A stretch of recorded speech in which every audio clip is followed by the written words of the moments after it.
Hi, எல்லாருக்கும் வணக்கம். அடுத்த ஒரு வீடியோவில் பார்க்குறதில் ரொம்ப ஹாப்பி. ஸோ இன்னைக்கு டேட்டு 6 நாள் ஆயிடுச்சுன்னு நினைக்கிறேன். ஸோ இன்ன வரைக்கும் உங்களோட தான் இருந்துகிட்ருக்கேன். ஓகே, இன்னைக்கு நம்ம எதை பற்றி பார்க்க போகிறோம்னா பசங்களோட லைஃப் ஸ்ட்ரகிள்ஸை பற்றி பேச போகிறோம். ஸோ இந்த பசங்கள் தான் கஷ்டப்பட்டாங்களா, கேர்ள்ஸ் கஷ்டமே படலன்னா அப்படி நான் சொல்ல வரல.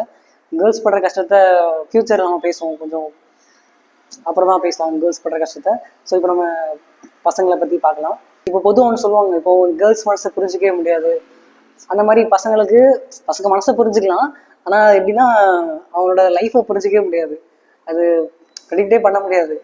நிறைய அன்எக்ஸ்பெக்டட் மூமெண்ட்டை தான் நடந்துட்டு இருக்கும் பசங்களோட லைஃப்பில். இப்போ எப்படின்னா, இப்போ நம்ம சும்மா வீட்டில் இருக்கோம் அப்படின்னா எவனோ ரேண்டமாக எவனோ ஒரு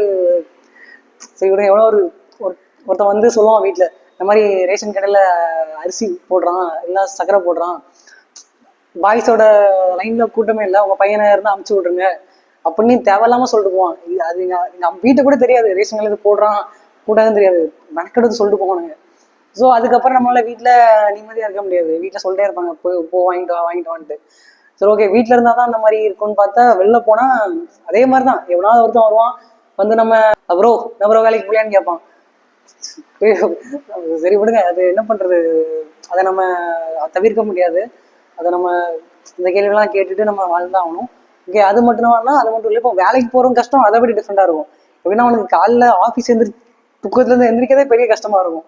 அவன் ஆஃபீஸ்லேருந்து எழுந்திரிச்சு பஸ்ஸில் போய், அதுவும் ஒரு இது இருக்குது என்னன்னா, இப்போ பஸ்ஸில் போகும்போது இப்போ ரேண்டமாக ஒரு பொண்ணை பார்த்தா கூட அந்த பொண்ணு வந்து ஏதோ உலகளி மாதிரி சீன் போடும். ஓகே, அதையும் நம்ம தவிர்த்துட்டு ஆஃபீஸ் போனால் அங்கே ஒருத்தன் இருப்பான், மேனேஜர்னு ஒருத்தன். அவனுக்கும் நமக்கும் என்ன பூர்வ ஜனத்தில் பகன்னு தெரியாது, நம்மளே வச்சு செய்வான். பசங்களை தான் பார்த்து செய்வான், கேர்ள்ஸை கூட விட்டுருவான், பசங்களை பார்த்து தான் செய்வான். சின்ன தப்பு பண்ணாலும் நல்லா எறிடுவானுங்க. ஸோ ஓகே, அதெல்லாம் முடிஞ்சு வீட்டுக்கு போகலான்னு பார்த்தா வீட்டில் வந்து நம்மள பயங்கர எக்ஸ்பெக்டேஷன் இருக்கும். நம்ம பையன் இருக்கான், நம்மளை பார்த்துப்பான், எந்த பிரச்சனை வந்தாலும் அவன் ஃபேஸ் பண்ணிப்பான் அப்படின்ட்டு ஒரு பெரிய எக்ஸ்பெக்டேஷன் வச்சுருப்பாங்க.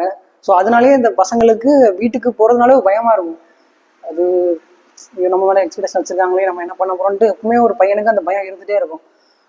அப்படின்னு பார்த்தா எங்கள் வீட்லேயும் அந்த மாதிரி தான் ஒரு எக்ஸ்பெக்டேஷன் வச்சுட்டே இருக்காங்க. வீட்டுக்கு போகும்போது தான் பயந்துட்டே தான் போயிட்டுருக்கேன். ஸோ ஓகே, இதுதான் ஸ்ட்ரகிள் அவ்வளோ தான் பண்ணுறாங்கன்னா இல்லை, இது வந்து எனக்கு தெரிஞ்ச விஷயம் மட்டும்தான். இன்னும் நிறைய கஷ்டப்படுறாங்க பசங்க. ஓகே ஓகே, இது எனக்கு தெரிஞ்சது. உங்களுக்கு ஏதாவது விஷயம் தெரிஞ்சுன்னா அதை கமெண்ட்ல சொல்லுங்கள். நாளைக்கு ஒரு அடுத்த வீடியோவில் உங்களை பார்க்குறேன். அது வரைக்கும் பாய்.